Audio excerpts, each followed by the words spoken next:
ক্ষমতা গ্রহণের পর থেকেই একের পর এক বিতর্কিত সিদ্ধান্ত নিতে শুরু করেছে রাজ্যের মুখ্যমন্ত্রী শুভেন্দু অধিকারীর সরকার। এরই ধারাবাহিকতায় এবার কোরবানি ঈদের আগে পশ্চিমবঙ্গে গবাদি পশু জবাইয়ের ওপর কঠোর নিষেধাজ্ঞা বহাল রাখল কলকাতা হাইকোর্ট।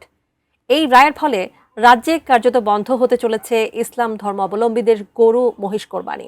এতে করে মুসলমানদের মধ্যে ঈদ উদযাপন নিয়ে তৈরি হয়েছে চরম অনিশ্চয়তা। বিস্তারিত জানাচ্ছেন মেহেদি হাসান।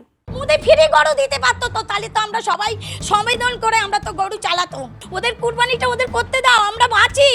আমাদের আর ঘুম নেই, রাত্রে ঘুম নেই, চিন্তায় মাথা খারাপ হয়ে যাচ্ছে। কলকাতা হাইকোর্টের এক রায়ে এবারের ঈদের আনন্দ অনেকটাই ম্লান হতে বসেছে পশ্চিমবঙ্গের মুসলমানদের জন্য। রাজ্যে নতুন বিজেপি সরকার ক্ষমতা আসার পর থেকে মুসলিমদের উপর কড়াকড়ি, হয়রানি এবং উচ্ছেদের নানা অভিযোগ উঠে আসছে ভারতীয় সংবাদ মাধ্যম ও মানবাধিকার সংস্থাগুলোর প্রতিবেদনে।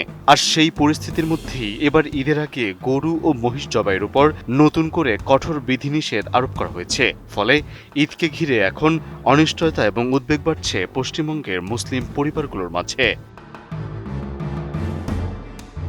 ভারতীয় সংবাদ মাধ্যমগুলোর তথ্য অনুযায়ী গত ১৩ মে পশ্চিমবঙ্গের বিজেপি সরকার একটি নোটিশ জারি করে। সেখানে ১৯৫০ সালের আইন এবং ২০১৮ সালে হাইকোর্টের দেয়া রায় কঠোরভাবে বাস্তবায়নের নির্দেশ দেওয়া হয়। নোটিশে বলা হয়েছে, অনুমতি এবং ফিটনেস সার্টিফিকেট ছাড়া কোনো গরু বা মহিষ জবাই করা যাবে না। একই সঙ্গে ১৪ বছরের কম বয়সী গরু জবাইয়ের উপর কার্যত নিষেধাজ্ঞা আরোপ করা হয়েছে। ফলে ঈদের আগে কোরবানির পশু কেনাবেচা এবং প্রস্তুতি নিয়ে দুশ্চিন্তায় পড়েছেন গবাদি পশু ব্যবসায়ী, খামারি এবং সাধারণ মুসল্লিরা। কোয়ালিটি সম্পন্ন আন্তর্জাতিক মানের still bar CSRM, committed for better still. সরকারি নির্দেশনায় আরও বলা হয়েছে, কোনো পশু জবাই করতে হলে আগে পৌরসভা বা পঞ্চায়েতের অনুমোদিত ফিটনেস সার্টিফিকেট দিতে হবে। সেই সার্টিফিকেটে সরকারি ভেটেরিনারি কর্মকর্তা স্বাক্ষরও বাধ্যতামূলক করা হয়েছে। এছাড়া পশুটির বয়স ১৪ বছরের বেশি কিনা এবং সেটি কর্মক্ষম বা প্রজনন সক্ষম কিনা সেটিও যাচাই করা হবে। পাশাপাশি রাস্তার পাশের কসাইখানা বন্ধ করে শুধুমাত্র প্রশাসন নির্ধারিত স্থানে গরু জবাইয়ের অনুমতি দেওয়া হবে বলে জানানো হয়েছে। আর এই নিয়ম অমান্য করলে ৬ মাসের কারাদণ্ড বা অর্থদণ্ডের বিধান রাখা হয়েছে।